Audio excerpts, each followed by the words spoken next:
Goleiro que não só fazia gols, como foi o artilheiro do seu time em uma Libertadores. Uma seleção que não ganhou nenhum jogo, mas foi vice-campeã de um campeonato importante. Outra seleção que, sem tomar nenhum gol, caiu fora de uma Copa do Mundo. Esses e outros feitos completamente anormais do futebol, você confere a partir de agora aqui nesse vídeo. Muito bem, pessoal, sejam todos bem-vindos ao Estúdio Alan. Aqui a gente fala de futebol e de história. Se inscreva no canal, considere se tornar um membro para ajudar o nosso trabalho. Tem muitos vídeos como esses, de pautas que relembram grandes acontecimentos. E nesse vídeo a gente separou alguns feitos que são históricos, pro bem e pro mal, mas com certeza, bem ou mal, são completamente anormais. Não é toda hora que a gente vê o que a gente vai falar a partir de agora nesse vídeo. Então vamos começar por Rogério Ceni.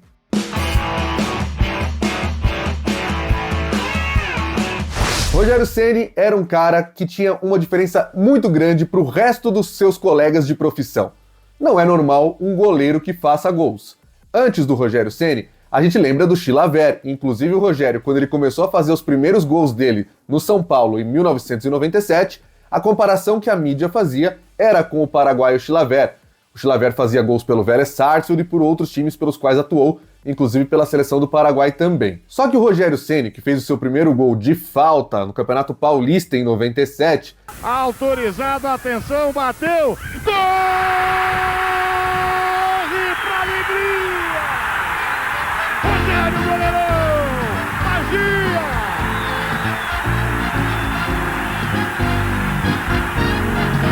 Não era apenas um goleiro que por acaso batia uma falta e fazia gols. Em 2005, ele conseguiu um feito absolutamente anormal ao ser o artilheiro do seu próprio time na Libertadores da América. E não foi qualquer Libertadores não. Foi uma Libertadores que o São Paulo foi o campeão. Rogério Ceni marcou 5 gols naquele ano, alguns de falta, outros de pênalti, mas o fato é que ele foi, ao lado do atacante Luizão, o artilheiro do São Paulo numa competição que o clube do Morumbis ganhou. Imagine só, um goleiro ao lado de um atacante na lista de artilheiros do time em uma competição na qual a equipe disputou todas as fases, chegou até a final e foi campeão.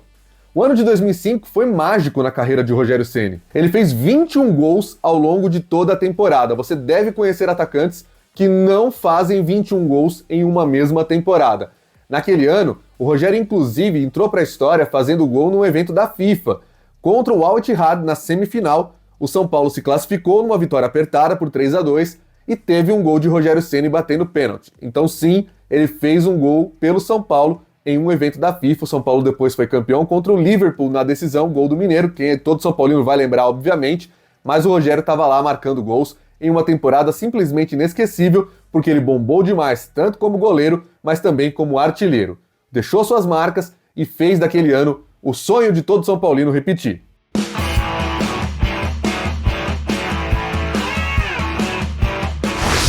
O segundo feito anormal também é do Rogério Ceni, porque não bastasse ser goleiro, bater faltas, pênaltis, fazer gols e ter sido artilheiro do São Paulo na Libertadores em 2005, além de deixar sua marca também no Mundial de Clubes no mesmo ano, o Rogério Ceni se tornou o maior goleiro artilheiro de todos os tempos. Essa marca ele conseguiu em 2006, quando ele deixou para trás o Chilavert, na época com 62 gols. Mas quem falou que o Rogério ia parar naquele 63, que foi o número de gols que o consagrou como o maior goleiro artilheiro de todos os tempos? O nosso feito aqui não é esse, não. O nosso feito é ser um goleiro e passar de 100 gols na carreira. O Rogério Ceni chegou ao 100º gol em 2011, num clássico entre São Paulo e Corinthians, na Arena Barueri, fez esse gol de falta e também todo São Paulino lembra até hoje. Foi válido pelo Campeonato Paulista daquele ano. O seu 100º gol, Rogério Ceni.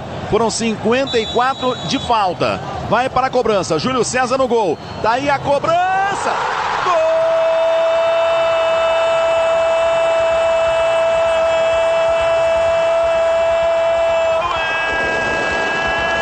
São Paulo é dele!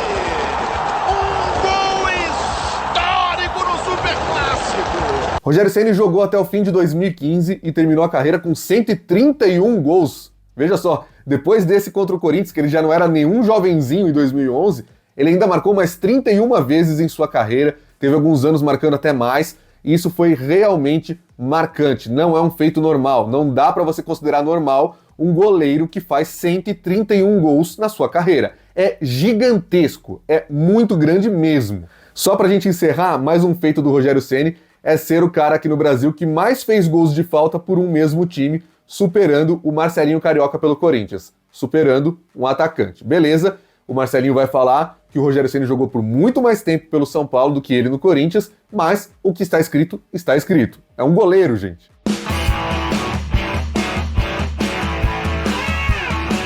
O nosso terceiro feito completamente anormal é o da seleção suíça, que na Copa do Mundo de 2006, pena que eu não posso usar imagens da FIFA aqui no canal, conseguiu a proeza de ser eliminada de uma Copa do Mundo sem tomar nenhum gol.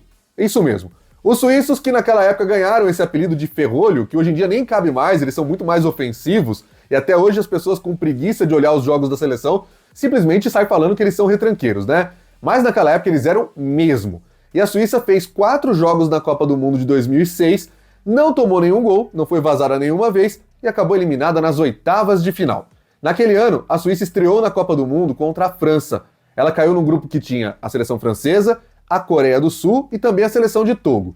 No primeiro jogo contra os franceses, empate em 0-0, que aliás deixou muitos franceses incomodados, porque a seleção francesa àquela altura não fazia um gol em Copa do Mundo desde o terceiro contra a seleção brasileira na final de 98. Isso mesmo, eles passaram 2002 sem fazer nenhum gol, foram eliminados na primeira fase sem balançar as redes, nem de Senegal, nem do Uruguai e muito menos da Dinamarca. E estrearam em 2006 sem fazer nenhum gol, porque pegaram a Suíça pela frente. Na segunda rodada, a Suíça venceu a seleção de Togo por 2-0. E esse foi o mesmo placar que os suíços fizeram na Coreia do Sul na terceira rodada.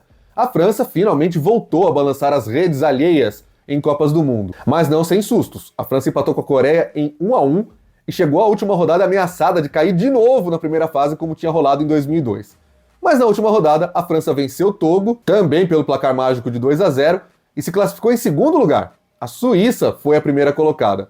Só que enquanto a França chegaria até a final e perderia apenas para a Itália nos pênaltis, aquela final histórica do Zidane dando cabeçada no Materazzi, a Suíça não passou do primeiro mata-mata.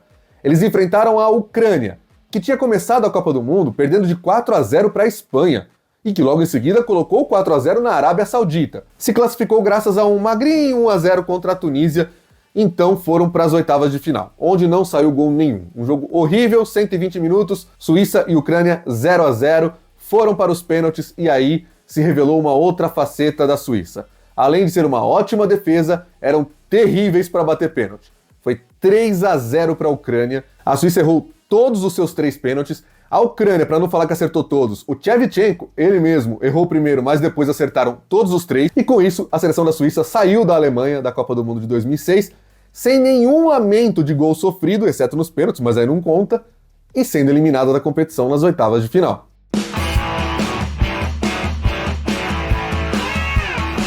O nosso quarto feito desse vídeo é o da seleção do Paraguai em 2011 na Copa América. Porque os paraguaios conseguiram a proeza, não venha me dizer que isso é absolutamente normal, mesmo que o regulamento permita, de ser vice-campeão do continente sem ganhar nenhum, 0 jogo. Quando tem campeonatos com 12, 24, 48 seleções, a gente sabe que tem uma regrinha lá que classifica os terceiros colocados, e que muitas vezes permite às seleções que empatam muito que elas possam passar de fase. A Copa América de 2011, realizada na Argentina, contava com 12 seleções que foram divididas em 3 grupos com 4 times em cada. Classificavam-se para as quartas de final os 2 melhores times de cada grupo e mais os 2 melhores terceiros. Ou seja, haveria 3 times em terceiros lugares e só um ficaria fora. Era uma facilitada do regulamento, mas mesmo assim não deixa de ser incrível o que a gente vai ver pela frente. O Paraguai caiu no grupo com o Brasil, Venezuela e Equador. Na primeira rodada simplesmente não saíram gols desse grupo. O Paraguai empatou com o Equador, 0-0, e o Brasil também em 0-0 com a Venezuela. Já era um indicativo do que seria aquele ciclo até a Copa de 2014 no Brasil. Na segunda rodada, a Venezuela venceu o Equador por 1-0, enquanto o Paraguai empatou com o Brasil em 2-2, e veja só, foi o Brasil que empatou bem no final, porque o Paraguai estava ganhando por 2-1, até o Fred conseguiu um empate salvador, senão o vexame da seleção brasileira nessa Copa América poderia ter sido antes e muito maior. Mas na terceira e última rodada o Brasil ganhou por 4-2 do Equador, garantiu a sua vaga nas quartas de final enquanto o Paraguai e a Venezuela jogaram e mais uma vez houve um empate. O jogo terminou em 3-3 e adivinha só, foi a Venezuela que empatou no final. O Paraguai de novo deixou escapar no finalzinho, nos últimos minutos, uma vitória. Com 3 pontos em 3 jogos, o Paraguai conseguiu ainda pegar uma vaga como um dos melhores terceiros colocados. O Peru, com 4 pontos, foi o melhor dos terceiros. Mas aí o Paraguai foi disputar com a Costa Rica. Só que como a Costa Rica tinha esses 3 pontos de uma vitória e 2 derrotas, e não havia o critério de mais vitórias, como a gente tem no Campeonato Brasileiro, o que prevaleceu foi o saldo. E aí como o Paraguai empatou os 3 jogos, obviamente o saldo dele era 0. Enquanto a Costa Rica, que tinha ganhado, mas também tinha perdido 2 vezes, tinha um saldo negativo de 2 e por isso ficou fora. O Paraguai se classificou e os cruzamentos fizeram com que a seleção do Paraguai encontrasse de novo o Brasil. E aí, mais um empate. Agora em 0-0, disputa nos pênaltis após 120 minutos. E o Brasil foi quem fracassou de forma retumbante nas penalidades. Simplesmente erramos todas e o Paraguai ganhou por 2-0. Você imagina a vergonha que é perder nos pênaltis por 3-0, quando você não acerta nenhum, o outro vai lá e acerta 3. Agora imagina a vergonha de perder por 2-0, que significa que você enfrentou um adversário ruim de pênalti e conseguiu ser muito pior que ele. A essa altura o Paraguai já estava na semifinal da Copa América com 4 empates na bagagem. E na semifinal cruzou com a Venezuela, de novo enfrentando um time que ele já havia conhecido na fase de grupos. E de novo ficou no empate. 0-0 em 120 minutos e disputa nos pênaltis. Ou pelo menos melhorou. Se ele tinha acertado só 2 contra o Brasil, dessa vez contra os venezuelanos, os paraguaios acertaram os 5. E a Venezuela só 3. Moral da história, estamos na final da Copa América de 2011, Uruguai e Paraguai, com os paraguaios enfileirando 5 empates. É claro que essa farra iria acabar. O Uruguai vinha de uma ótima campanha na Copa do Mundo de 2010 na África do Sul, voltou a disputar uma semifinal depois de décadas, foi 4º colocado e fez essa força prevalecer. 3-0 contra o Paraguai, e aí a seleção paraguaia saiu como vice-campeã em 6 jogos, com 5 empates e 1 derrota. Agora, sabe o que é pior? Eles tentaram isso de novo aqui no Brasil em 2019. O Paraguai empatou 2 jogos, perdeu 1 no grupo que ele estava com a Argentina, com a Colômbia e também com o Catar, que entrou como convidado. Os paraguaios empataram em 2-2 com o Catar, 1-1 com a Argentina, que também não estava muito bem nessa fase de grupos, e perdeu. O Paraguai perdeu para a Colômbia por 1-0. Ainda conseguiu se classificar só com 2 pontos, porque estava muito mal mesmo, o nível daquela competição foi baixíssimo. O Paraguai conseguiu ter um saldo melhor que o do Japão, que foi o 3º colocado dispensado nessa história toda. O formato era igual ao de 2011, né? Ou 12 times em 3 grupos, e classificavam 2 dos 3 terceiros. E aí o cruzamento colocou o Brasil contra o Paraguai de novo, em Porto Alegre, na Arena do Grêmio. E o Brasil tinha sido eliminado pelo Paraguai nos pênaltis nas últimas 2 edições da Copa América. Aquela que eu falei, a de 2011, e também na de 2015, que o Paraguai pelo menos tinha vencido algum jogo na fase de grupos, né? Em 2019, sem ganhar nenhum jogo, o Paraguai de novo conseguiu segurar um empate com o Brasil em 120 minutos, levou para os pênaltis, mas desta vez perdeu. O Brasil conseguiu a classificação. O Gustavo Gomes, que o palmeirense tanto conhece, é ídolo do time, dessa vez não conseguiu fazer a seleção paraguaia avançar, perdeu nos pênaltis, e aí a seleção do Paraguai quase chegou de novo nas semifinais, só enfileirando resultados que não são a vitória.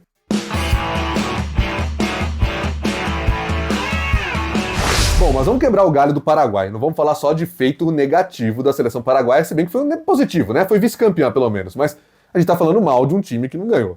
Vamos falar bem então, em 1998, na Copa do Mundo da França, a seleção paraguaia teve o zagueiro Gamarra, Carlos Gamarra, isso mesmo, ídolo do Corinthians, jogou muito bem também no Internacional, atuou ainda com as camisas do Flamengo e do Palmeiras aqui no Brasil. Na Europa jogou em times como o Atlético de Madrid, Inter de Milão. No Corinthians ele foi campeão de um brasileiro em 98 e do Paulista de 99. Mas ele é muito lembrado até hoje pelo feito completamente anormal de ser um zagueiro e fazer uma Copa do Mundo inteira sem cometer nenhuma falta. E não é aquele cara que não comete a falta e deixa o gol sair, não. Era a zaga segura. Não é que nem esses caras aí hoje em dia que não querem fazer a falta e deixam o contra-ataque acontecer no fim da prorrogação, para tomar um empate, sabe? Não era nada disso, não. O Gamarra era um zagueiro daqueles. Era muito bem visto naquela época porque ele fazia desarmes perfeitos sem cometer faltas. O Paraguai caiu num grupo terrível na Copa de 98, contra Espanha, Nigéria e Bulgária. E a Espanha sempre chegando como favorita e fazendo besteira, né? Tanto é que ficou fora. A Nigéria se classificou em primeiro e o Paraguai em segundo. A Bulgária do Stoichkov acabou ficando fora, foi muito mal, nem sombra daquela que chegou até a semifinal em 94. Nas oitavas de final, o Paraguai enfrentou a França, dona da casa, aquela seleção que seria campeã depois, e levou para a prorrogação. Só perdeu com um gol de ouro do Laurent Blanc, já no segundo tempo da prorrogação. Tinha gol de ouro, né? Fazia gol, acabava, a qualquer momento. E tudo isso sem o Gamarra fazer uma faltinha. Nada. Niente. Nada. Nada de nada de nada mesmo. E sabe o que aconteceu? Não é só ele não ter feito uma falta. Ele não fez nenhuma falta, marcando jogadores como o Stoichkov, da Bulgária, como o Henry, da França, também o Trezeguet. Aliás, só o Zidane ele não marcou porque o Zidane estava suspenso, né? Cara, ele marcou o Kanu, da Nigéria. Lembra do Kanu? O cara que acabou com o Brasil 2 anos antes na Olimpíada de Atlanta. E tem mais. Ele voltou pro Corinthians, começou a jogar o Campeonato Brasileiro de 98 e ainda passou mais 4 jogos sem fazer nenhuma falta. Ele enfileirou simplesmente 765 minutos sem fazer qualquer falta. Você tem ideia disso para um zagueiro dos bons, que chegava realmente, desarmava os atacantes rivais? Pois é, isso foi gigantesco. Agora uma cena rara. Depois de 765 minutos jogando limpo, Gamarra faz falta. Uma falta boba, hein, Guilherme? Mas que pôs fim a um tormento. Essa história de contar os minutos já estava incomodando o zagueiro. De alguma maneira sim, porque todo mundo estava em cima e quando todo mundo está em cima de uma coisa sempre acontece, né? O Campeonato Brasileiro de 98, o Corinthians foi campeão e o Gamarra foi um de seus principais destaques. Só que ele saiu, foi pro futebol europeu no meio do ano de 99 e acabou não pegando, por exemplo, o Corinthians no Mundial de Clubes da FIFA em 2000, não foi campeão desse torneio, mas sempre será lembrado pelo torcedor corintiano e também com carinho pelos outros times pelos quais ele passou. Mas calma que tem mais.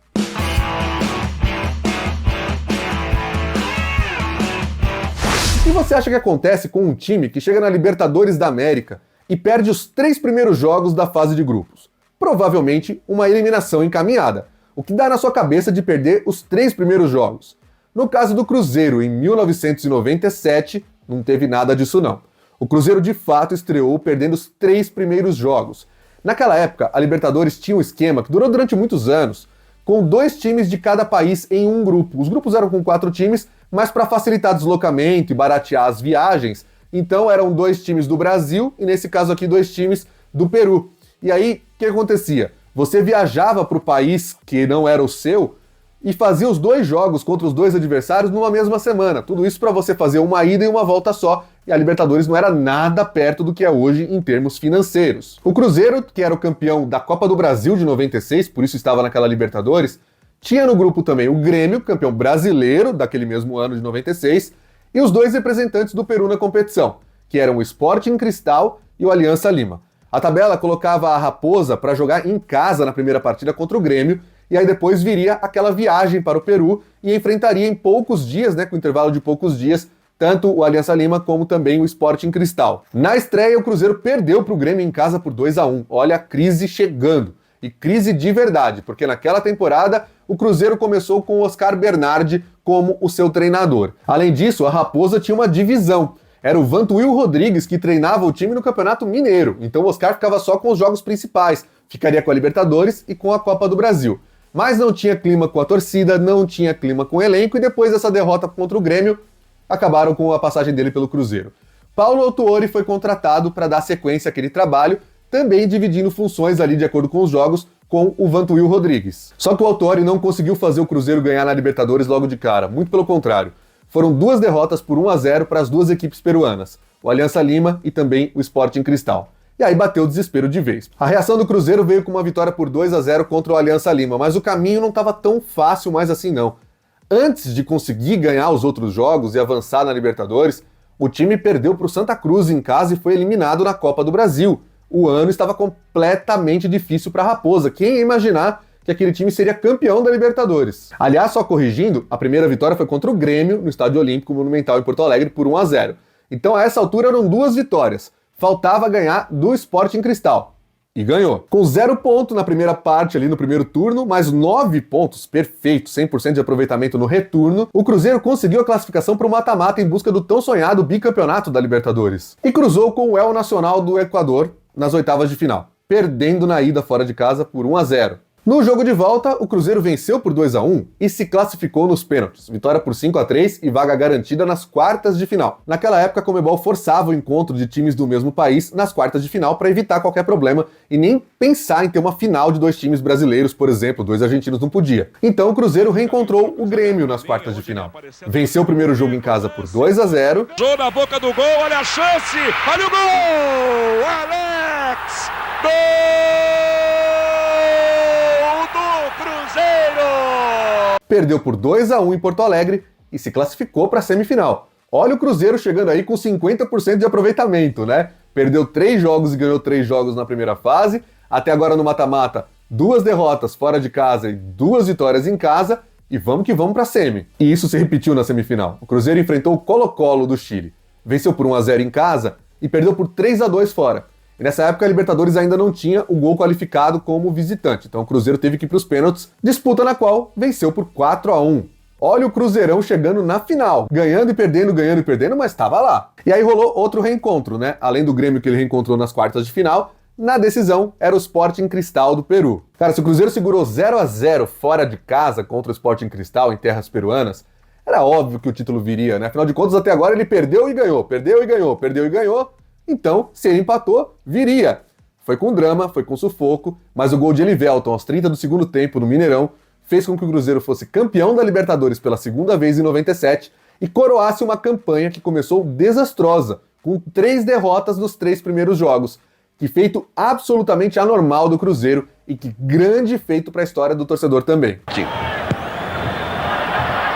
Olha o capricho na cobrança, a chance lá atrás, Elivelton, pé direito, bateu! Gol!